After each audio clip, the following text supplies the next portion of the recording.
Five, four, three, two, one. Welcome back, everybody. It is Donkeytron, the host of the Full Heel Podcast, and today's a very awesome and special episode. I wish I had a beer can to smash on my head, but I do not. And I kind of want to drink my coffee. I don't want to ruin everything, get all sticky and shit. But today I am joined by a very special guest. I am joined by Jeff Shanahan from the Average Joes MMA Show. I'm co-host. My co-host. I'm his co-host. I don't know. We're co-hosts of that show. We're co-hosts together. Yeah. Welcome. You're my second phone interview. Ryan being the first for the Montreal Screwjob. I was just saying, both are Average Joes. Yes, man. both Average Joes. The only two people. Well, have I had? No, I haven't had Blake on. I've been on Blake's. Yeah. I've been on Blake's and been on with Kyle. So you're my third podcast that I've guested on, which is fun. And finally, I get to be on your show. Nice. Yeah. Welcome. Thank you. What's up, Full Hill Podcast? Nothing much. I get to drive the Cadillac today. I'm in the driving circle, right? That's right. You're in the driver's seat. Let's see if I don't crash this bitch. I'm just along for the ride today.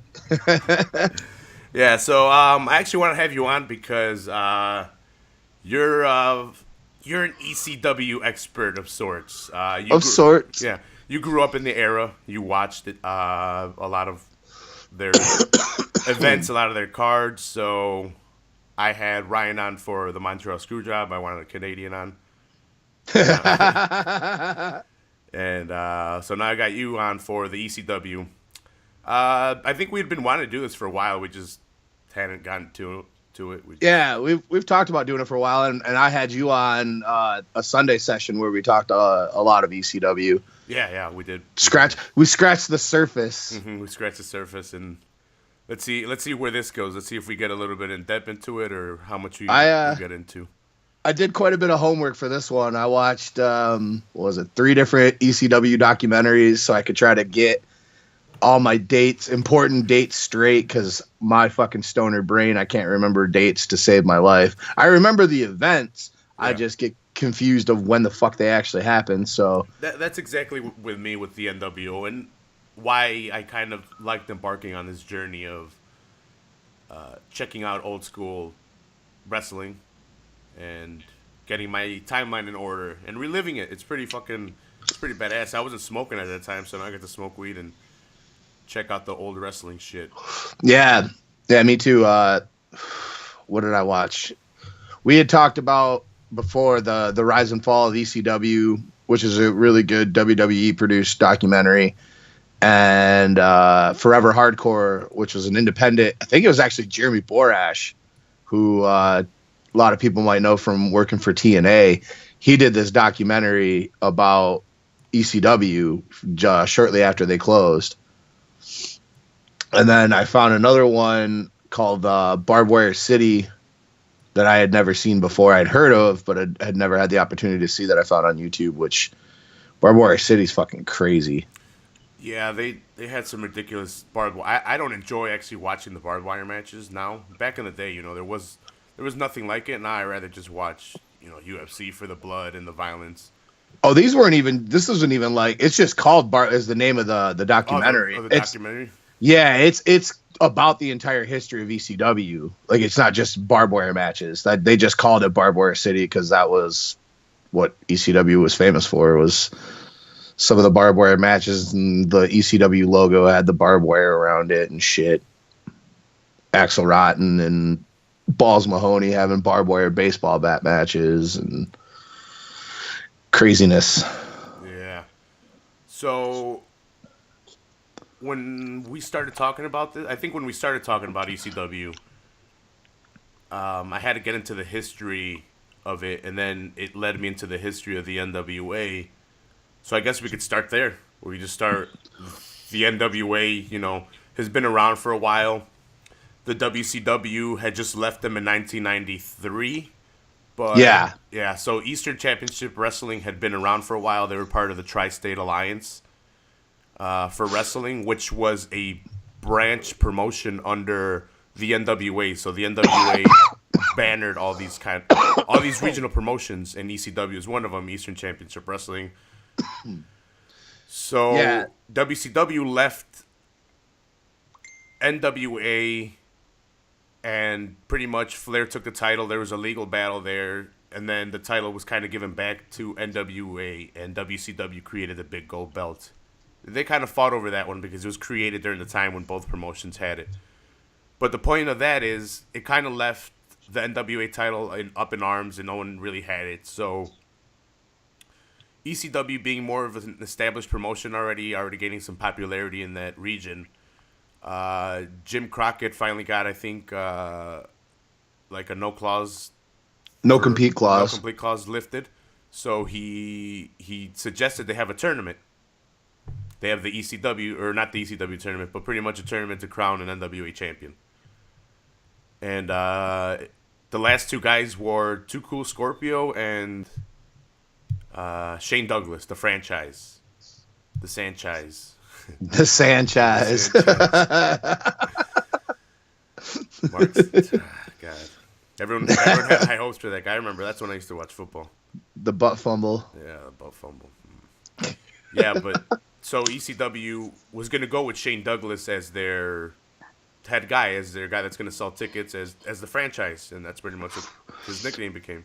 He had gained a little bit of traction from being in WCW,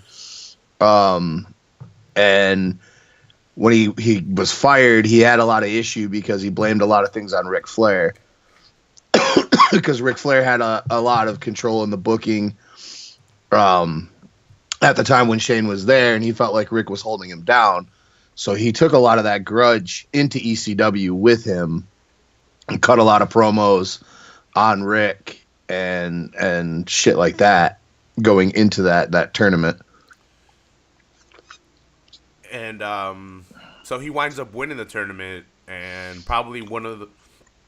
Dude, I didn't even know about this promo until I started watching this shit. Oh, man. It's probably one of the most epic promos in pro wrestling history, just because of the fact of how controversial it was, and it kind of hadn't been done. Well, I think it had been done before, but just not on the level that it was being displayed on. It hadn't been on such a platform on TV and shit.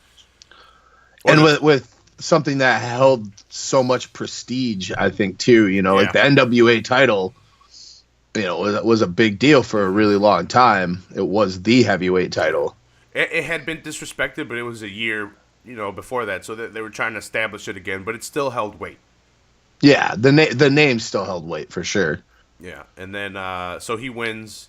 He throws down the NWA title and declares himself the ECW heavyweight champion, and starts ripping into the... Well, first he's like almost like giving respect to the guys when he's talking about the NWA belt. And what did he say? They can all kiss my ass or something like that? Yeah, they can all kiss my ass, and he threw the title down. And it was... I don't know how the crowd reacted. It was kind of mixed emotions. But they popped. But the locker room was kind of hurt, though. Like, you had like people like Funk and like people that respected the title, kind of like, oh, man. There was definitely a split because there were a lot of older guys still in ECW at the time, like Terry. I don't remember if Snuka was still there or not, but like Road Warrior Hawk was there for a while. Like, ECW had kind of taken in a lot of guys that were cast out from WCW and WWF that still had some name relevance, like Jimmy Snuka, and that was how they started trying to build themselves up until Paulie came in. Yeah, Paulie took over like a year after it was formed, maybe like 2 years before this kind of happened. Paulie took over in September of 1993. 93? He got the book from when they fired Eddie Gilbert. Okay. So like maybe like a year before. Yeah, just over a year before. Which kind of is where ECW started gaining its attitude. They started doing more of it. That's why it started becoming popular. It started kind of, you know, the hardcore matches started becoming more and more. And people started getting their eyes towards it. So they're like, fuck it, we're going to hold this tournament here. Yeah, well, Paul's first match and on his first show that he booked he brought out the debut of the Public Enemy. Mm-hmm. And Public Enemy was one of the first teams really known for putting people through tables and sort of the hardcore style, not quite as hardcore as what ECW became, but they definitely were known for it. Rocco Rock would fly over off the top rope through somebody through the table and stuff like that. So that was definitely Paul's agenda right from the start, is to shake things up. And that's why fucking a little bit of, we can divert a little bit into them. So they got offered a contract by WWF, Public Enemy did, and they didn't accept it, and they went back to ECW, and WWE or F at the time was pissed. So when Public Enemy built up a little bit more steam in ECW and finally went over to WWF with a second contract offering, Terry Taylor brought him in. There was a hit put out pretty much on Public Enemy. Yep. The APA fucked them up, Bradshaw and Farouk. Yeah, they were. Terry Taylor found out about the beating that was coming, gave them a heads up, and told them, "Look, guys, you just gotta take this one. It'll help you. Putting them over will help get you a job." And so they got their ass kicked, legitimately. Yeah. They weren't given the opportunity that Vince always says he gives people. He says he gives opportunities, and that was not given to them. No, they were fired a week later. Yeah, fucked up, fired a week later. And really, two guys were put on them that were known to be, rough workers, and then they were given the orders to fucking fuck them up even worse, dude. Bradshaw's known for being a dick and working stiff. Very stiff. And then you let that motherfucker off the rails, and you let him do whatever the hell he wants. And it was a hardcore match at the very last. No, not even at the last minute, right? They didn't want to go through the tables, right? Yeah. They didn't want to. They didn't want to fulfill the spot where they went through the tables, and they're like, "Oh, you don't want to go through the tables? All right, we got you." So they got fucked up, but they were fucking legends in ECW. They were a badass team. But yeah. They were one of the very first really popular tag teams that started off that hardcore style. And they were popular in their time that they were there. I think besides maybe the Dudleys, the Dudleys is probably the most popular in the sense that they were super hated because they were amazing fucking heels in ECW. Dude, they came out and talked shit all day. Oh, constantly. They never did.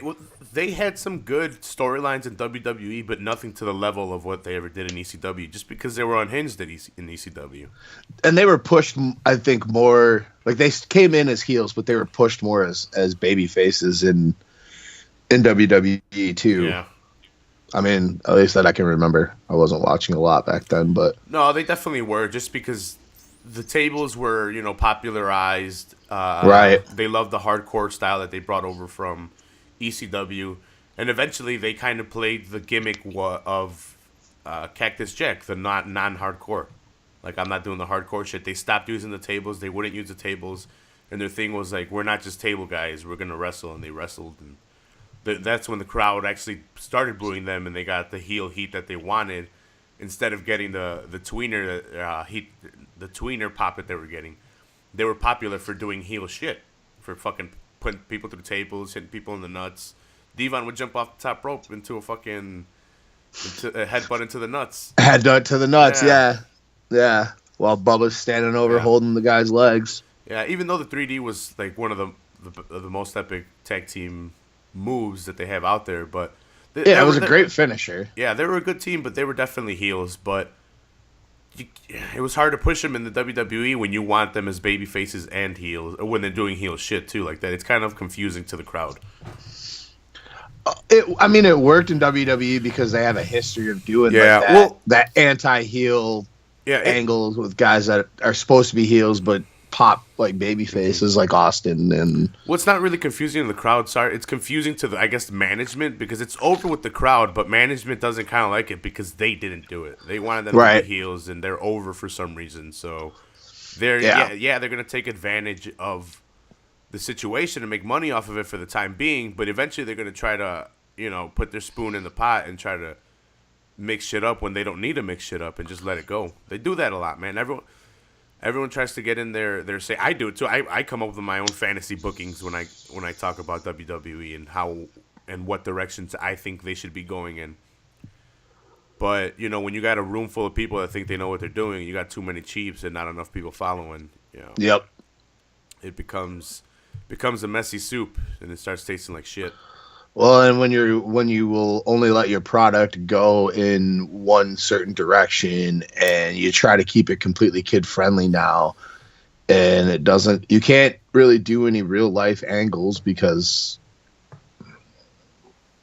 it's all just bullshit. Yeah, I'm hoping that this Triple H kind of takeover is going to help out because I'm thinking Vince McMahon's going to be more focused on the XFL. Hopefully. Yeah, and he's giving a lot more reins to Triple H. He's kind of controlling NXT. I think he's doing 205, and I think he's going to start letting him do Raw and I hope he starts letting him do Raw and SmackDown once the XFL gets going in 2020 because I think gambling aspect wise that's kind of gonna take off. DraftKings and shit like that. Yeah, I mean if they do it right, Mm-hmm. I mean we'll see. I watched quite a bit of the XFL when it first was out, but even eventually I couldn't watch it anymore not because of the football. Like it was pretty good football. It was just all the bullshit in between that they try to make it More storylines and weird, like just forced weird shit. Just play fucking football. Yeah, exactly. Hopefully that's what they try to do now. I'm not gonna watch it just because I don't even watch the NFL. But the NFL needs competition. Competition breeds more money and shit like that. I guess. Yeah. I don't know what they say. It's probably why Fox is trying to negotiate with the WWE to get their rights because they want that fucking XFL. Yeah. I wonder how that's going to go with the network and stuff like that. I don't know, man. It's going to be interesting. It's definitely going to be. It's already proving to be a complication for the UFC, but in their quest to try to get a new TV deal done. But that's a conversation for another day. Yeah, I don't know what we were talking about in ECW. Do you know where we left off? Yeah, we were on the debut of the Public Enemy. Oh yeah, Public Enemy debuting, and Paul's that being Paul's first show, and kind of like the beginning origins of the actual extremeness of the matches. Yeah, because after that is when he brought in Sabu. And he brought in Taz, who was the Tasmaniac back then. I was about to say, let's talk about Sabu a little bit, just because I don't think Sabu, and they say it in the documentaries, so I'm kind of taking it from there more, just from what I've seen a little. I've seen some of his matches, just not a lot of them.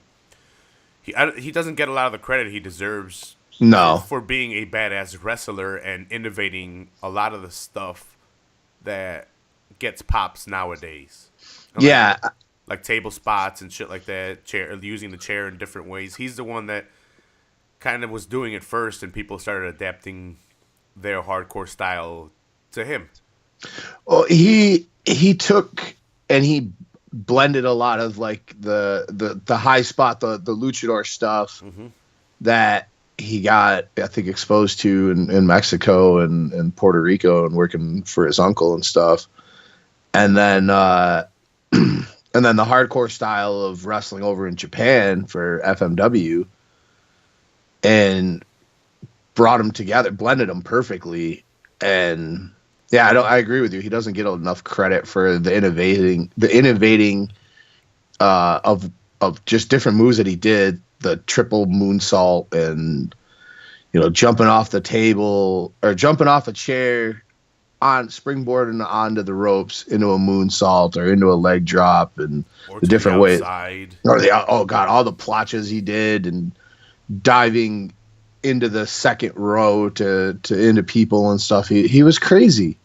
And this was almost like not an adaptation, but like a little bit of a variation off of the first gimmick that Paulie tried to give him, because He played like a madman where he would come out like masked like a Hannibal Lecter. Yeah, he had a Hannibal mask and on a stretcher. And he would play like a fucking crazy dude. Yeah, he came in with Paul had kind of started a version of the Dangerous Alliance in ECW. His stable that he had in WCW before he got fired.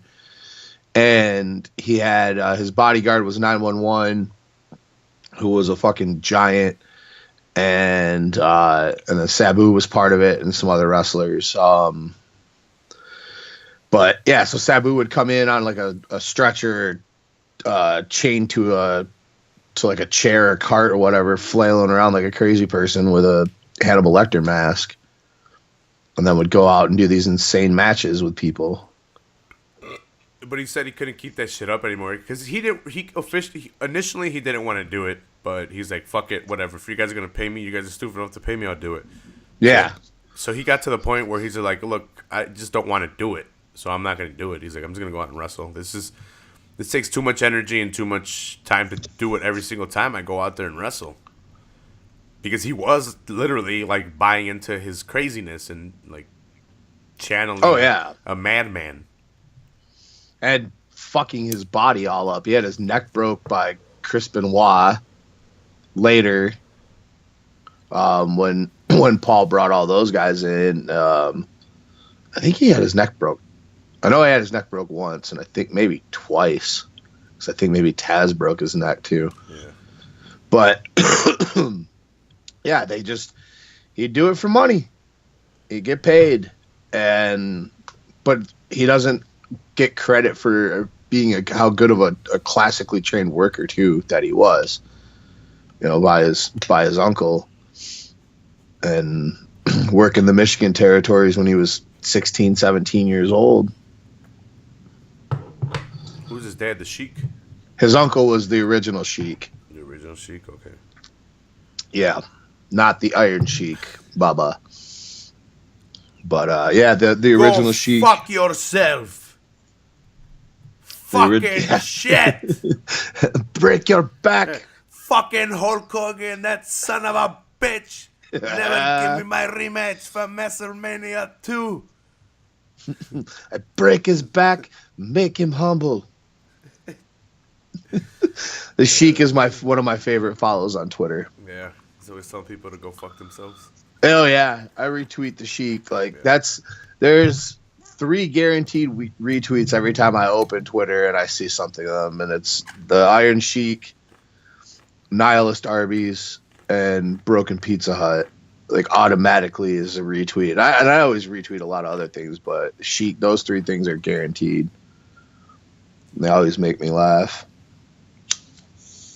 Around what time did ECW bring in the luchadors? Because it was like late 94, early 95. Okay, so this was a little bit after this whole Sabu and a little bit after. Yeah, because they brought in transformation.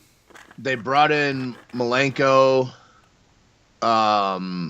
Chris Benoit, and Eddie Guerrero first, and then eventually they bring in Rey Mysterio, yeah, Juventud Guerrero, Super Crazy, Psychosis, La Parca, and these guys get eyes on them from the American crowds, and they're like, "Whoa!" Yeah, there was some really classic ECW matches that involved the luchadors, especially Ray and Hoovy.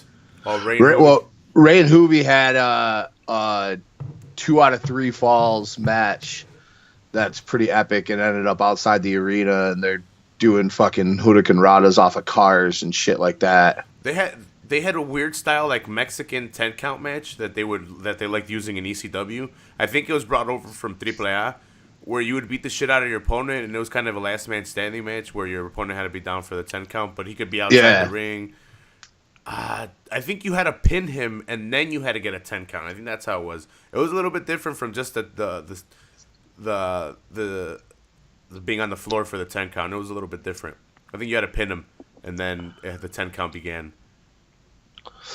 Yeah, that was the other thing. Like with ECW, matches were everywhere. Every match could go anywhere. Everywhere around the arena was game. And like I said, Ray and Hoovy had ended up outside in the parking lot having a match. Was this masked Hoovy or was this unmasked Hoovy? Masked. I want to go back and look up history, a little bit of luchadors as well in the future. That's stuff I'm going to be focusing on. NWO next. I wanted to get the ECW episode out of the way. NWO and not Fight Club, Bullet Club next. And then I want to get into AAA and luchador stuff, like the origins of the masked wrestler, like wrestlers that I know, and then probably even more history before that. But like I want to see when Hoovy got unmasked, because I know Eddie is like one of the only guys that decided to unmask himself. I think Hoovy was masked until WCW. Yeah, he wasn't masked that much, if at all, in WCW. I know just because of the video games, there was a mask on Hoovy. When he first came in and they first started pushing the luchador, and I can't remember, I think he had a mask versus mask match with WCW Ray. Was tricky. They like doing things where they would use gimmicks and stuff like that. They would just kind of change it a little bit so they wouldn't get sued in their video games. They actually would steal New Japan and AAA wrestlers and put them in their video games. Yeah. Just put them under fake promotions and name them a little bit different. But they look kind of the same. So there was nothing really the other promotions could do. Right. But I remember when Hoovy came in to WCW first, and he was still masked for sure. And I want to say it was like a mask versus mask with Ray, and because they kept their rivalry going over there for a little while, and I think that's when he lost it, was there, because like LWO Hoovy didn't have wasn't masked anymore. He eventually did wear it like after he started. Yeah, I think independently, like on the independent scene. I think he remasked himself. Well, there was a time Ray went without a mask. Oh, yeah. Nash and Hall, the Outsiders, which, in retrospect, and at that time, I didn't agree with it. Ray shouldn't have been unmasked. There was no reason for that. No. Like, if anyone, he should have been unmasked during an LWO feud, or the actual feud that him and Eddie had, like, a year before that, where Eddie was trying to take the mask from Rey Mysterio. I think it was at Halloween Havoc 95 or 96. Yeah. Where Rey Mysterio was wearing like the purple question mark suit, and the mask was part of the suit. So Eddie couldn't take it off because he had recently taken off Mysterio's mask, and at this point he was actually ripping the mask, and Ray fights him with like a ripped open mask and beats him. But yeah, they unmasked Ray, Nash, and Hall, which kind of didn't make sense. They were just kind of wrecking havoc at the time. They were destroying everything in the NWO. That was Russo. Yeah. Do you think he was sent in to destroy the WCW? From the WWE? No, I don't think so, because if he had, he would have probably be back working for them. He was just given too much power. WCW, he bullshitted his way to making himself look way more important than he was to WCW, and they were doing everything they could to try to beat Vince. So they threw a bunch of money at Russo to come over. Yeah, and with no filter from the WWE. Exactly. The shit plans went through, and a lot of the shit plans were the main events. And because Hogan and him having so much creative. Hogan, Nash, Hall. Nash and Hall. Well, Nash kind of argues. He says he didn't get creative till a lot after. And then he says, he's like, I'll give it to you guys. He's like, my creative was shitty. He's like, but I didn't get creative till a little bit after these guys had gone through the things. And I'm like, look, dude, you had a lot of power anyway. So yeah. You influenced a lot of shit. Even though they're some of my favorites, they fucked up a lot of shit. He came in with that ridiculous contract where every time fucking somebody else made more money than him, his fucking rates went up. Yeah, exactly. That was the thing. I hate people that don't want to get paid less than the other guy. It's like, dude, if I'm doing the work, I deserve to get paid more. If I'm drawing more people, I deserve more money. It's like, I hate that shit. Oh, I've been here longer. It doesn't matter if I work more. Like, if I do more shit than you, I should get paid more. Doesn't matter how long you've been here. Right.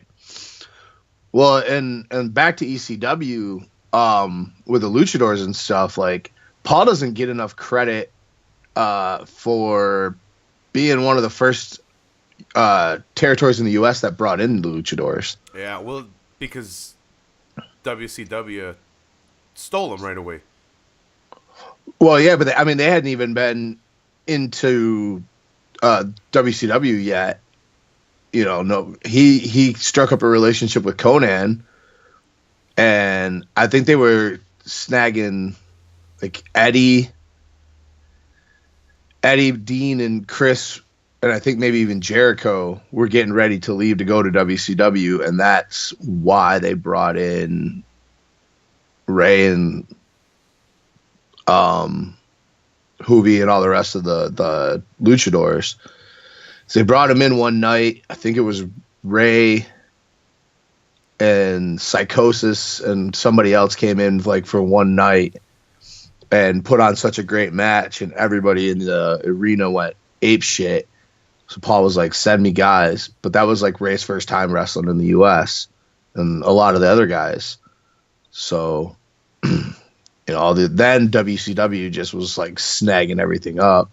Started poaching them. Yep.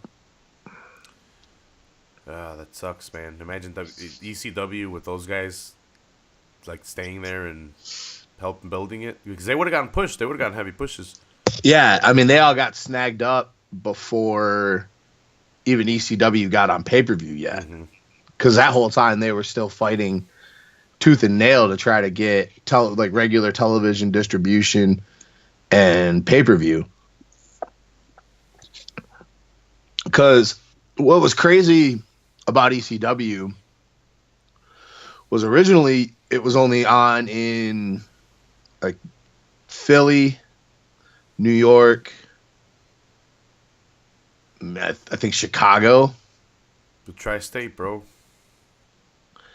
But Eastern Championship Wrestling was in the Eastern regional area, so it did extend to Chicago as well.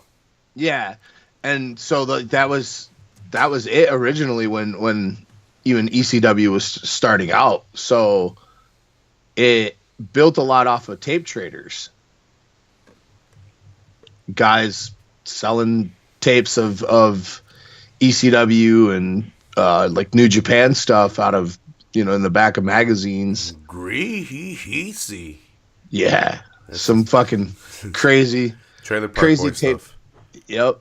Some crazy ass fucking tape trading shit going on in the 90s before the internet. And so that's how ECW started getting known in areas that it wasn't on television yet. It was just people sending tapes in the mail.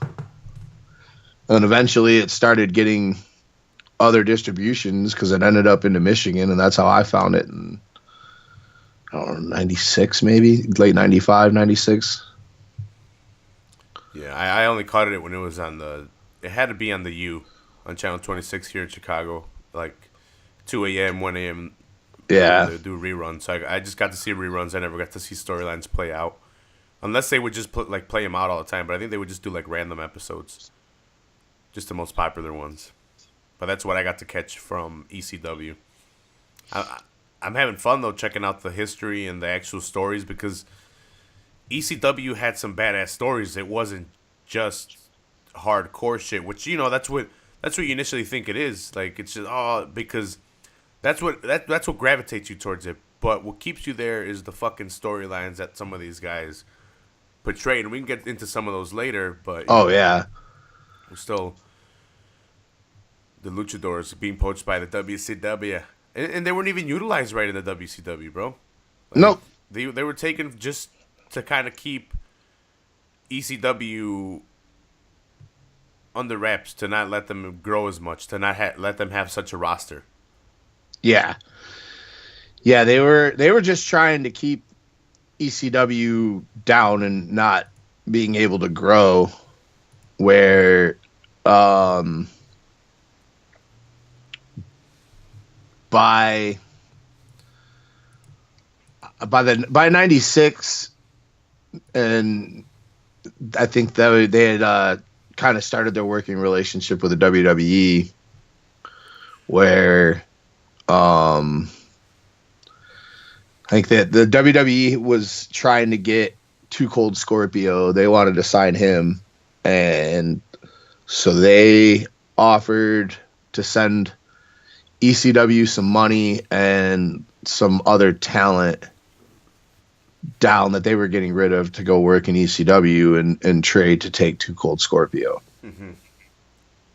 And so it kind of started this backdoor, under the table, unknown relationship between ECW and WWE, because they were grabbing attention at that point from both organizations. Yeah. Well, it's funny because you talked to me about that one night stand, which I thought was the later on one that they did where they brought back ECW, but at this time WWF I think it was in 95 held a ECW one night stand where they actually brought over the actual ECW roster that was live at the time and gaining a lot of traction. They brought them over and actually had them wrestle. I think it was each other, right? They did not wrestle WWE guys. Yeah, they had matches with each other on episode of Raw. Mm-hmm. They had shown up. There was a couple of times prior to that where they had shown up. I think it was a In Your House pay-per-view or something, like King of the Ring was in Philly, and a few of the guys like went and were in the front row, and the fans were chanting ECW and stuff like that, and it kind of, and then the next night I think they were there for Raw, and Taz jumped the rail and had this big sign that said Sabu fears Taz ECW, and got kicked out or whatever. And then in 97 was when they brought him in to be on Raw to kind of help them push. That was they were getting ready for their first pay-per-view, and Vince gave them some time on WWE television to promote their own pay-per-view and have ECW matches. Which makes sense. You want a competitor to drive up sales and to drive up the promotion to, I don't know, rivalries create interest. Especially in brands. Look at the WCW versus WWE thing. And you have to throw in ECW. ECW is in that Monday Night Wars mix. Just because of the fact that they were thriving and they were doing their own thing that both WCW and WWF stole and piggybacked off of. So, them being more mainstream at the time and having the wider audience already, and them taking it kind of gave them the eyes already. So that's when you had the hardcore belt and you had all these hardcore matches that kind of took eyes away from ECW. And a lot of their talent was already poached too. So a lot of their big guys were gone. And then you have the WWE and WCW stealing their talent before they make it to such a high platform to where they can springboard even higher. It was kind of hard for ECW to grow, even though they were around for like 8 years, 9 years. Like 9 years. 94 to 2001. It would have been interesting to see how they would have done if they would have been able to retain a lot of their talent, because they grew a lot of guys that were able to go on and become ECW or WWF champions. Well, if you think about it, like, besides the fact that ECW definitely was an inspiration for WWE's Attitude Era, two of the biggest guys that are responsible for the WWE's Attitude Era, with Stone Cold and Mankind or Foley, were ECW alumni. Yeah. I mean, Austin wasn't there as long as Foley was, but, Cactus Jack was around for quite a while. Stone Cold had one match, but he was around for like 3 weeks, right? Because he was injured and he was cutting promos. He was probably around a little bit longer, but he was cutting promos. He was there for a few months, cutting promos on on WCW and Eric Bischoff and stuff like that, and then he showed up. His actual debut was kind of pretty awesome. He comes in at, I think it was at November to Remember. Yep, November to Remember. Yeah, he jumps the guy that's supposed to challenge for the ECW Heavyweight Championship, and he goes in there and challenges for it. And these are the developmental stages of the Stone Cold character, which gets unleashed in the WWF and becomes probably one of the best gimmicks of all time when you combine it with his wrestling ability. It's probably one of the best characters of all time. Yeah, you definitely see a lot of what in those promos that he cut, that what became Stone Cold, and it was just Paul letting Steve be Steve. Yeah. Before he had to be stunning Steve, so he had to be the face. He had to be the cool guy, the baby face. So now he got to, it's extreme fucking championship wrestling. Let him be heel. Let him be you. Go ahead, do your thing, Austin. And it took a while for that to happen for him in the WWE or WWF at the time. Well, that's because they made him the ringmaster. Exactly. They wouldn't let him really talk. They brought Ted DiBiase in to be his mouthpiece, which was, I wouldn't say a mistake. It just kind of hindered Austin at first, because if you go back and if you go back and listen to the ECW promos he's cutting, though, you can hear a lot of Stone Cold Steve Austin in there. To eventually, what it becomes Stone Cold. Like, call it what you want to call it. He was was he Steve Austin just at the time? I don't know what he was. Yeah, he was just Steve Austin. Yeah, he just added the Stone Cold and became a little. He just turned a little bit edgier. And not even, dude. If you go back and listen, that's Stone Cold. Yeah, he drops Stone Cold. He drops. That's the bottom line in some of the promos and stuff. Like it was Stone Cold before it was Stone Cold. It was just Steve being Steve. And eventually the WWF finally let him, and he cut that promo on Jake the Snake, and that was the birth of Stone Cold, which that character was already developed in ECW. So, and yeah, like you said, a lot of guys went on to win WWE championships. Jericho. Was he taken from there to WCW, then to WWF, and then forever to WWF. Recently in New Japan, check out Kenny Omega versus Chris Jericho, probably one of the best matches in the last 10 years. 5-star matchup in New Japan Pro Wrestling. I don't know if you checked it out, Jeff, but you should definitely check that one out. I've watched some of the highlights and I watched it's an hour long. the build up. Yeah. I watched the build up, some of the interviews and stuff leading up to it. Yeah, the build up in the match kind of makes it so epic, just because they cut good promos. It was a good storyline. Yeah, and then the match that they put together was kind of one of Jericho's best, and they let them work. So check that out. But yeah, Jericho was taken from WCW. He was the Lion Tamer in WCW, then turned into Chris Jericho, which kind of was just a little different take, not as corny as the Lion Tamer, or what was Lionheart. Yeah, Lionheart, which was a Lion Tamer, right? Had the Walls of Jericho was the Lion Tamer. Yeah.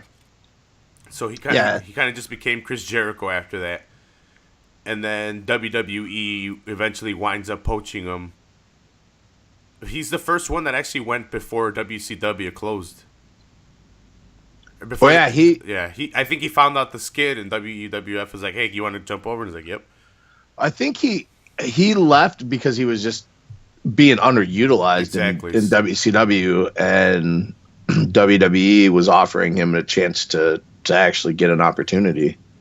And then when eventually everyone realized that the decline really started happening, like the storylines kind of took it away. But then once you take away the wrestling aspect and the actual talent from the WCW, they have nothing to work with. Now you don't even have the talent in the wrestling matches to build the storylines off of, because WCW or WWF started taking everyone. First Chris Jericho, then the Luchadors, and then everybody.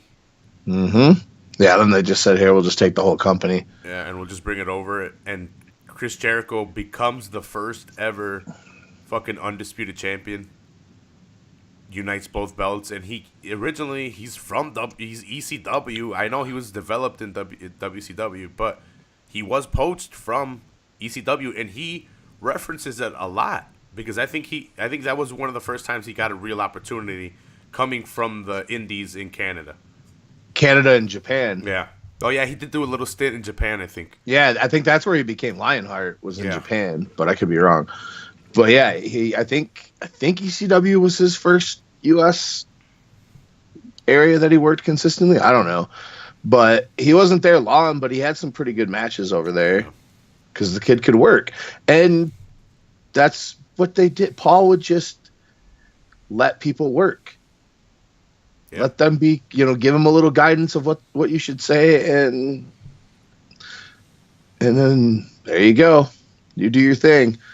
He didn't have a team of writers. He created the storylines and worked it out with the guys, or sometimes the guys just came up with them themselves, like Raven.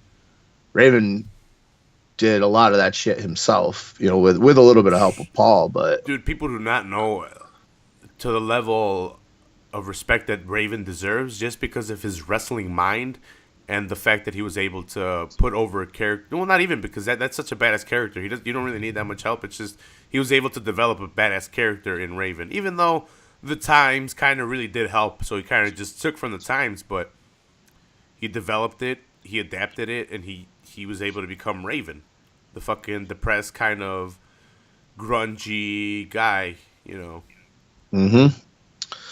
That played some fucking serious mind games with people, and oh shit, let's get into the storyline then. Like one of the craziest, most controversial storylines with him was him and Sandman. Yeah, that was even him and Tommy Dreamer had like a controversial one. What was him and Tommy Dreamer? He stole his girl, right, or something like that. Yeah, that's when Raven originally came in. He came in and started his feud with Tommy Dreamer. The story was they all Tommy was like a popular jock guy in high school, and Raven was like this loser kid from that they went to camp together, and Beulah was a fat chick that turned into a super hot lady, and so Raven came back to get his revenge on Tommy, and that started their feud, and that was like one of the longest running feuds in ECW. Was Tommy Dreamer and Raven. They went for like 3 fucking years off and on. Well, Raven was such a good heel, he was able to work with the babyface and Tommy Dreamer being such a good worker, they just their chemistry again. I bring up all the time is chemistry, and I don't know how else to portray. It's just how well they work together and how well they know how to handle each other, because these are acrobatic moves that they have to perform and portray the storyline and try to get everyone invested. And Raven and Dreamer were really good at it, at working with each other. I think Raven cut really good promos. Yeah. And Raven wasn't the best technical wrestler. He just knew how to use what he had. And he hit a badass fucking DDT, the even flow. The even flow DDT, yep. And he could hit it out of nowhere. Mm-hmm. Raven could work with certain guys well. Like he worked with Tommy really well because they could feed off each other, and they both had violent matches. And he worked pretty good with Sandman because Sandman's not a very good wrestler either. So it helped, but it was just the character of Raven itself that got him over. And the promos that he cut, he cut these really good promo videos on Tommy, and early in the feud about shit that happened, and then growing up, and then dude, I like him from WCW. I've gone back and seen his ECW stuff.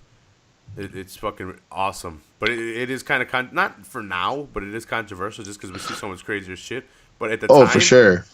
Well, even now, if you do that shit, like we didn't even talk about what the Sandman. Well, we can get into it right now, but like Tommy Dreamer was like the total babyface, and him stealing his girl was kind of like, oh shit, didn't he get her pregnant or something?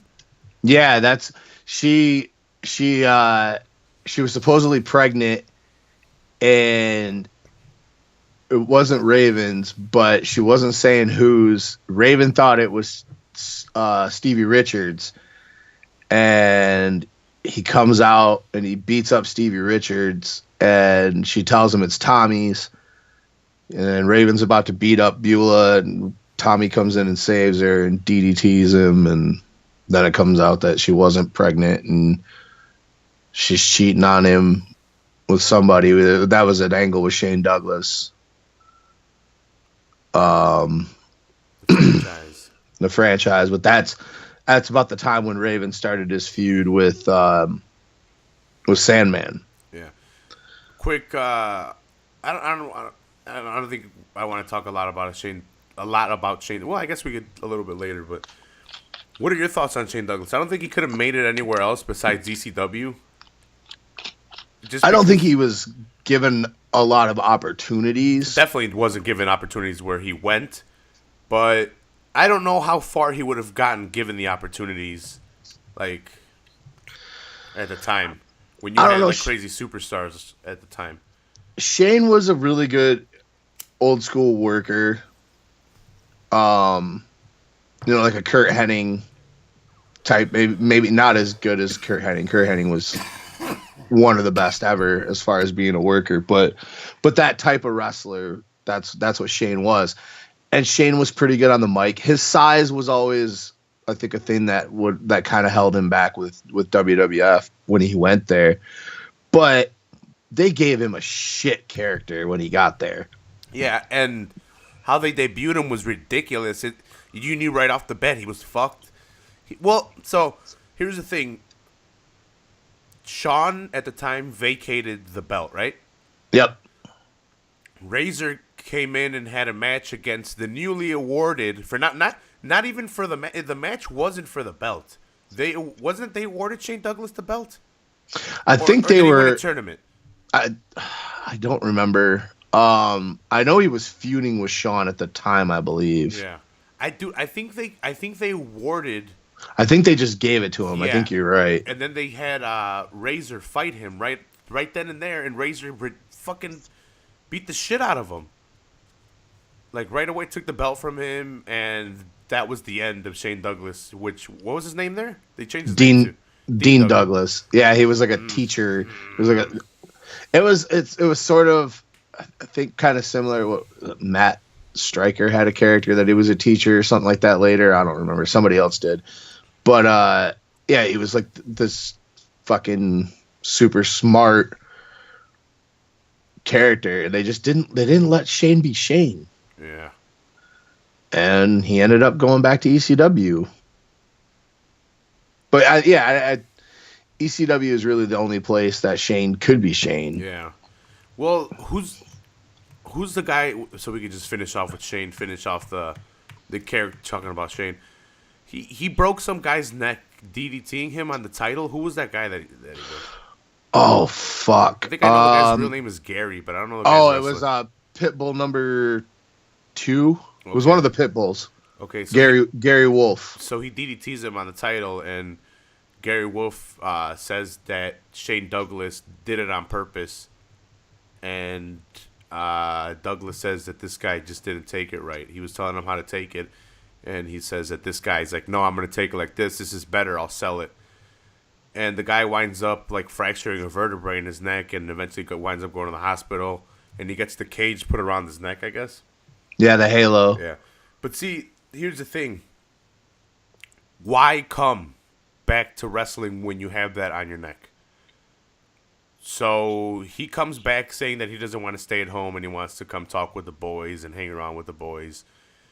And he comes in and they start having an angle where Shane Douglas starts talking shit about him. Well, like kind of making fun of him, poking fun of that whole neck thing. Yeah. So he comes out one time and Shane grabs him by the neck and throws him down on the floor. Well, by the cage around his neck, and throws him on the floor, which isn't a work. This is completely 100% real. Yeah, it was a shoot. Yeah, and he fucking grabs him by the cage that's holding his neck together and throws him on the floor and bolts out of the arena because the boys were pissed. And the cops and were the pissed. Fans. Yeah, and the fans. Dude, that's people don't understand if you weren't an ECW fan, like watching that. Their fans were fucking crazy. They were crazy to a point where they took over the show and the actual roster had to let them know what was up. Yeah, they were ready. There was a fucking riot. Yeah, what was now that we're done with Shane, because I guess there's nothing really more on him that I got, but what was the whole Kane Dewey thing? So Mick Foley started an anti-hardcore thing because the crowd asked for them to cane a kid. Well, Kane Dewey is Mick's son. Okay. So it was they were fucking wanting Mick's child to be caned because of the anti-hardcore, and then I think he was already anti-hardcore, or did he become anti-hardcore because of that?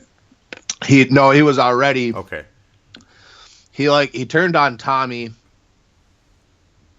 to align himself with Raven, I think it was. So he was part of the Nest for a minute. But he turned on Tommy and started shooting on the fans and cutting all these anti-hardcore promos and stuff like that. And the fans turned on him and started showing up to the shows with Kane Dewey signs and chants and shit like that. Like, they were fucking nuts. They were animals. And they either loved you and got you over, or hated you and got you over, or hated you and buried you. Like, that's Philly. That's from when I heard that crowd was pretty ridiculously gangsta. They did what they wanted. Yeah. I mean, there was the night, I think Funk was wrestling Raven maybe, and he just like put his hand up in the air and made a come here motion, and they fucking started throwing chairs in the ring. Yeah. Yeah, Funk asked for a chair and everyone's like, boom. They berated he said over like 100 chairs were thrown into the ring, and I could see it. Because the ECW arena was just like plastic chairs and a couple of portable bleachers. Mm-hmm. And so motherfuckers just started tossing chairs. Yeah. Fucking all kinds of crazy shit. But that's what they did. I mean, the guys went out into the crowd and had matches. They took weapons from the crowd. The crowd was part of everything. Let's see who else we could talk about real quick. Sandman originally was a face, and then he became a pimp, and then he became the Sandman. Yeah, Sandman was an ECW original, going back to like the Eastern Championship Wrestling days, because he was friends with Todd Gordon. They finally, I don't know, after just trying, because he wasn't a very good worker, he was just a local indie guy.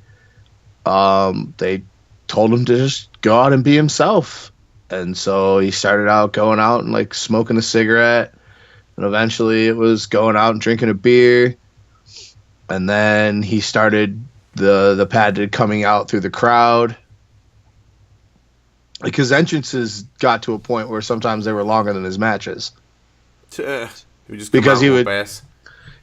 would just come out somewhere in the crowd, and then he would light the cigarette up, throw the cane up in the air, and then come down the steps and go through the crowd and fucking open the beer and drink it and then spit and smash the can on his face. So what's the actual story? So he would come out with his wife, and then like the storyline they went with is his wife went with someone else, and woman became his. I wish they would have come up with a better fucking name than woman. But I don't know if that was just a gimmick for her, because she was kind of portrayed as like his hoe. Woman was just her gimmick from when she was in WCW. Yeah, right. Yeah, she was with Kevin Sullivan for a while. She was with Flair. Woman? I don't know. Yeah, but she was kind of like his hoe, his valet hoe, kind of, because he the guy that stole his wife, he's like, well, now you owe me this much. So it's like everyone's like, he's a pimp. Yeah, his wife got used in a couple of storylines. The big one with Raven, during their feud, which eventually led to Sandman getting crucified, which was a huge controversial thing. Kurt Angle was there. Do you want to? I gotta piss really bad because I drank a bunch of coffee. Do you want to start that off real quick? The storyline. I'll run in. Yeah, the storyline with Raven. Yeah, with Raven, and we're kind of getting into it a little bit. Raven and Sandman. Yeah.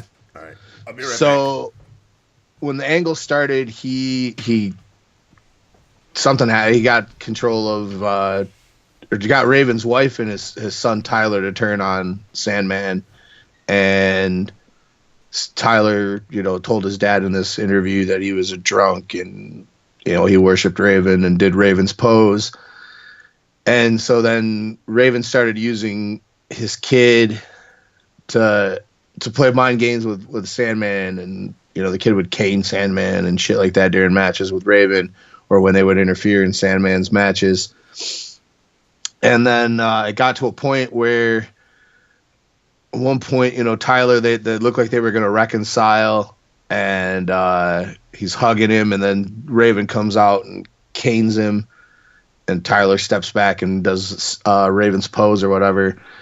And then Stevie Richards and the Blue Meanie come in and they jump Sandman, and they end up putting him on a cross with a crown of barbed wire and have him crucified, hanging. Boom, I'm back. Boom. It just got to the point where they have Sandman hanging off the ropes by the cross. Okay. So they got him crucified. The crowd fucking dead silent. Everybody was kind of like not knowing what the fuck was going on. Kurt Angle was there because Shane Douglas got him to come in, and then he was going to probably come into ECW. And then that shit happened, and he was like, fuck you guys. I'm out of here. Don't put my likeness on this fucking television show next to that shit. Bro, I was Christian. Right. Well, a lot of the guys were. I mean, Blue Meanie and fucking Stevie are Catholic, and they're the ones tying him to the cross, looking at each other going, this is fucked up. Yeah. This is fucked up. I would have said go for it, but I can see how people would have been like, damn, this is kind of fucked up. Well, all the Christians were super offended. But ECW went for it, man. ECW went for it. Well, and what, 2 years later, Vince did the same fucking thing with The Undertaker. Yeah, he fucking crucified Stephanie. The fucking company's daughter.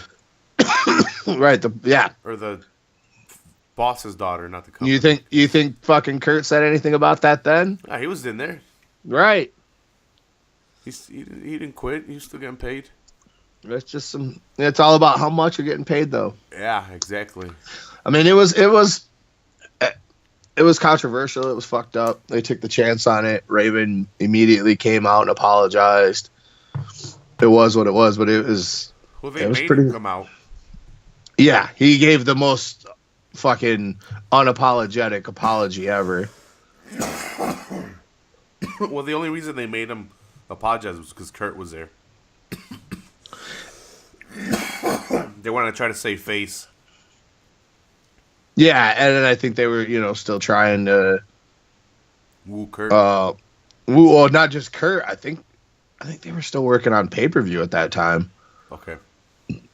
So, yeah,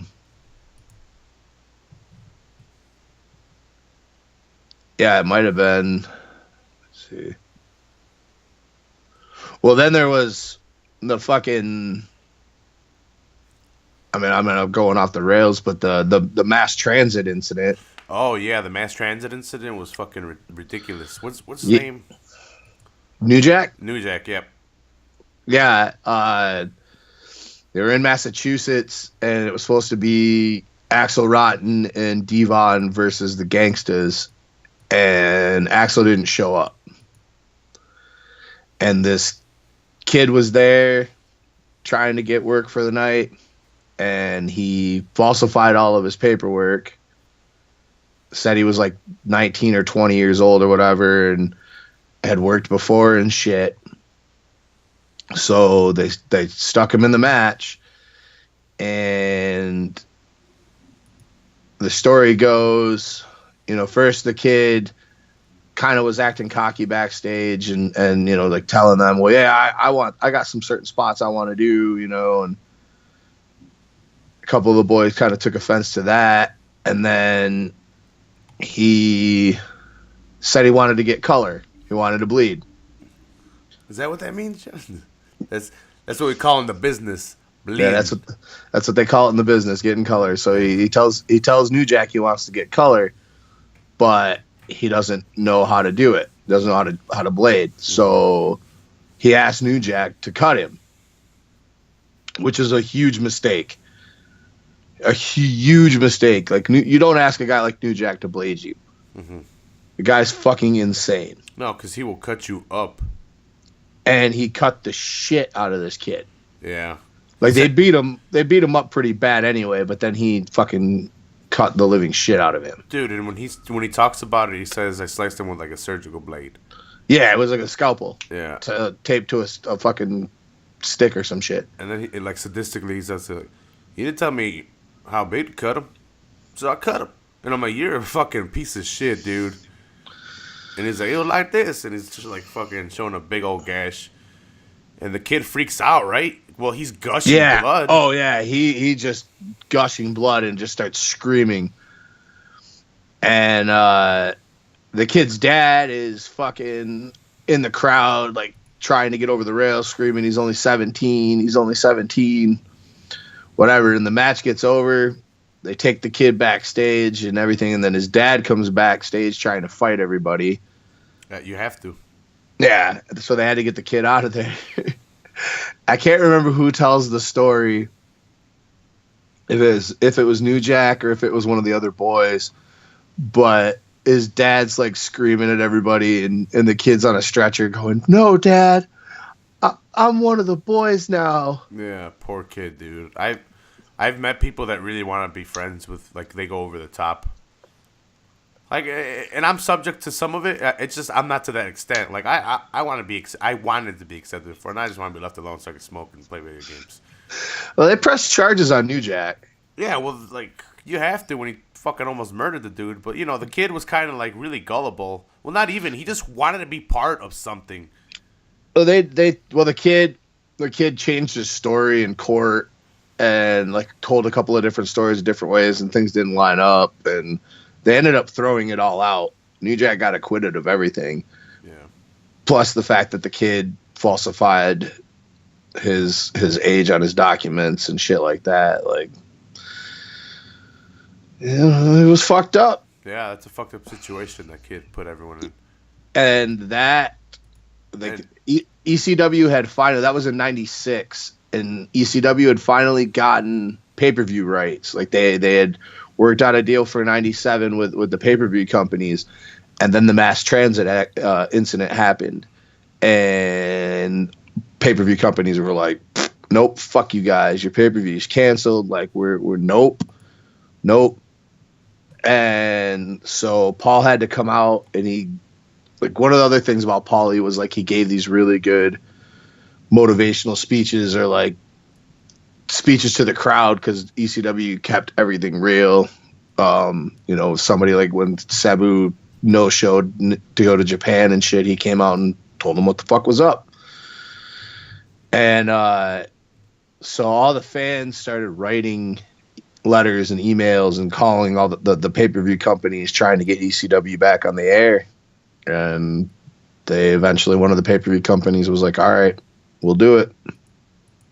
And that's how, with supply and demand, they're demanding it. Yeah, I mean, but the fans, without the fans, it wouldn't have happened. Yeah. And they got Barely Legal 97 back on. Cactus Jack. So Cactus Jack was super popular because of ECW a little bit before, and well, a lot of New Japan and on the like an independent circuit, because he used to do a lot of hardcore shit. But like for big, and his time in WCW too. Yeah. That's where I first saw Cactus Jack. In big promotions where like Americans got to really have their eyes on him was WCW 91 to 94. He was there for like 3 years. And then he jumped over to ECW for 2 years, where he had a run with Mikey Whipwreck. Mikey Whipwreck, yep. He was the underdog of ECW, right? He was like everyone's neighbor guy that wanted to wrestle, that they let do it, but he actually has like a actual backstory. Like, yeah, Mikey worked for the Ring Crew, and they'd let when the Ring Crew, would set up, they'd let the kids, run the ropes and work and get some training and shit. And Mikey showed some things and, got convinced some of the boys and Paulie to let him wrestle. And they just kind of threw Mikey out there. Didn't really teach him a lot of shit. I mean, they taught him shit, how to take bumps and stuff, but as far as like moves and things, Mikey didn't really have a lot. He was just the perennial underdog that got beat up and then eventually got over. Became ECW champion. Yeah. Tag team champion with Cactus. Like 2 times. Yeah. Cactus really helped put him over, I think. Yeah, putting him with Cactus when he was that young was a great thing for Mikey. It helped him develop a lot and learn a lot about the business from a guy like Mick. Yeah, I like bringing him up just because it was such an awkward thing to see him as ECW champion. If you go back and look it up, and you're like, what the fuck? This guy was like given the reins at one point, but it kind of had to happen just because of his popularity and him being an underdog, and to get a baby face over, what better way? Well, he was there. That was it. I mean, the fans kind of dictated it and kind of made it happen for Mikey because he was that over, and they were about giving the underdog a chance. That was like because ECW was the underdog, so they were about pushing the underdog at times. Yeah. When it was right. And a guy like Mikey, it just worked. Then Mikey turned heel towards the end of his time in ECW, and was in a tag team with Tajiri. Yeah, right. I think that's when he became 3-time. Fuck, I forget what it was called. Something Alliance, the Unholy Alliance. Yeah, something like that. Yeah, with the sinister minister James Mitchell. Was he their valet or their manager? Their manager, yeah. And then he went over to TNA and was with Abyss for a really long time. He just kind of looks like a devil. Okay, yeah. He's had the same fucking gimmick from ECW into TNA. It's the exact same gimmick. Nothing has changed. I think I know what you're talking about. Yeah. James is a really good mouthpiece. Being with Abyss was the best thing for him because Abyss didn't talk forever. So Mitchell was his mouthpiece, and he was really creepy, and it just works. Yeah. Dude, Axel Rotten, dude. That guy was ridiculous. Yeah. Yeah, Axel Rotten innovated a lot of hardcore shit. It started with him and Ian Rotten. Gimmick Brothers? Or Real Brothers? Gimmick Brothers. Okay. Gimmick Brothers that were a tag team for a year in ECW, and then broke up, and then had this feud where they just beat the living shit out of each other with different matches. Would you say blood wise and just gore wise and just not giving a fuck? Were they the most hardcore? Them and Balls Mahoney, yeah. Them and Balls Mahoney. You definitely have to throw New Jack in there. Yeah, because but he was trying to hurt people. I guess they all were, right?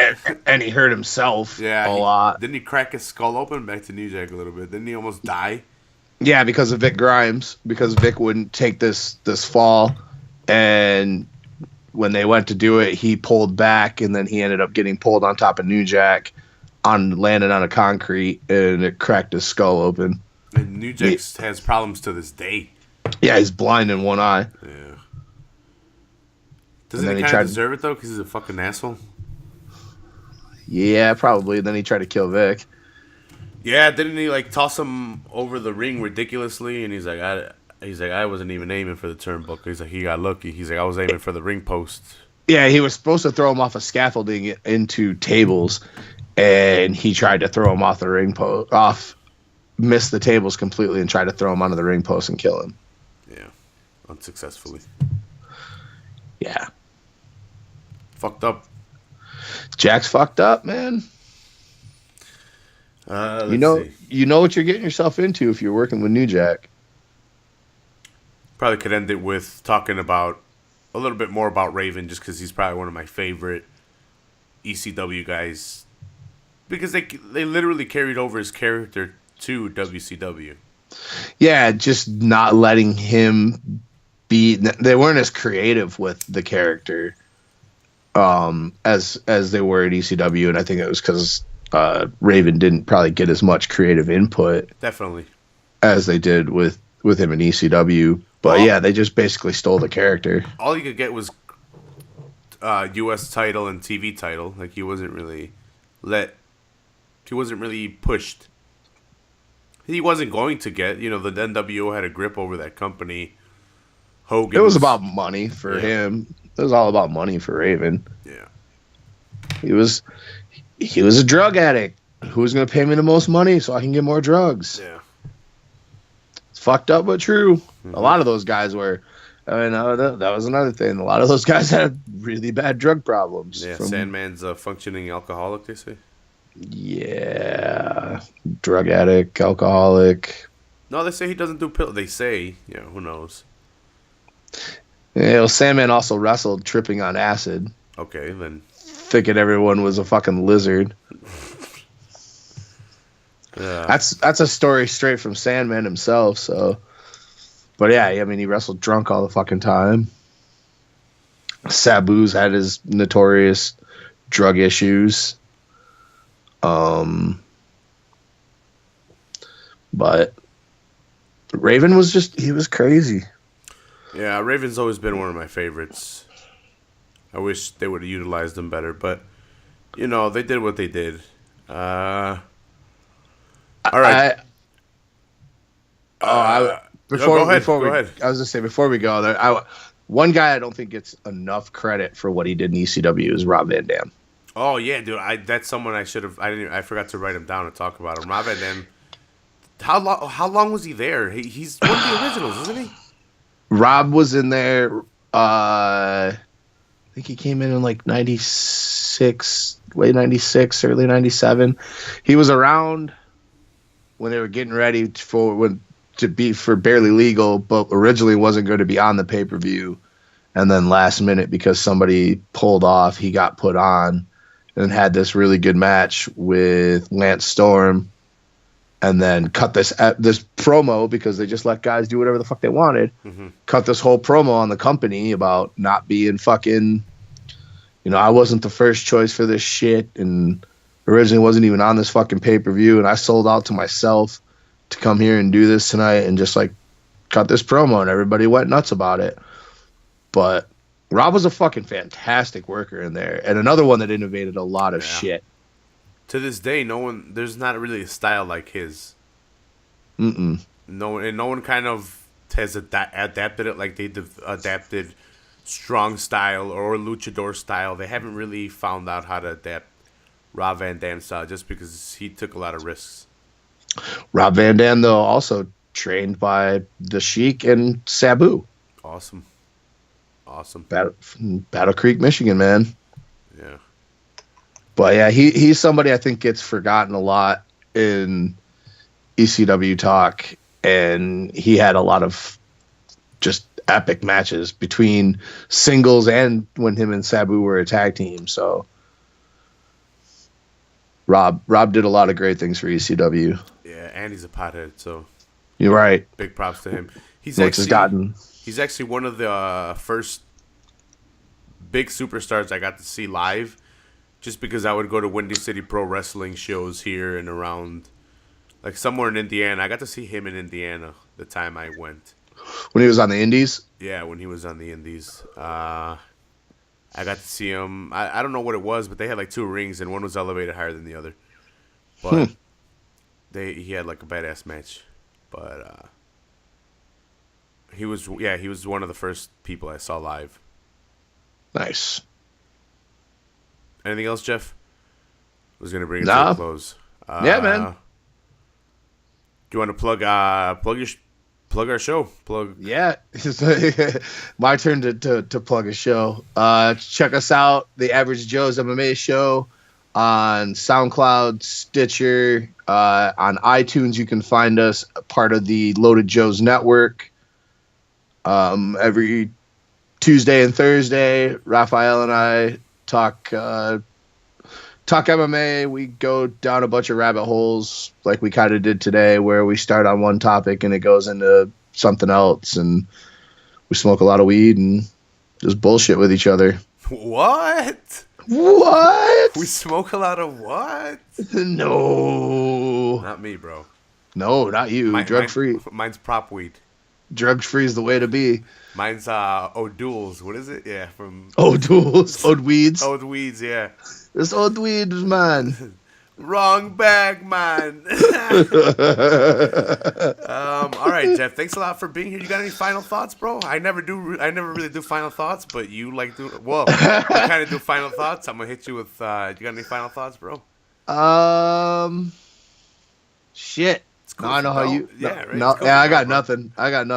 All right, check out Average Joe's MMA Tuesdays and Thursdays. Check us out on Loaded Joe's MMA. I think I said Loaded Joe's right now, but check us out on Loaded Joe's on iTunes and Average Joe's everywhere else. Yeah, thanks a lot for coming, Jeff. And bro, thanks for having me on, man. Yeah, we got to do more of these, brother. Yeah, dude, I'm always down. And let me tell you something, brother. Where do we go from here? The ionosphere? The stratosphere? We're jumping on the red and yellow Harleys, brother. Yeah. Thanks a lot for coming, and thanks a lot, everyone, for listening. Hit that subscribe button. Drop a 5-star rating on iTunes. Subscribe everywhere on YouTube. Yeah, peace.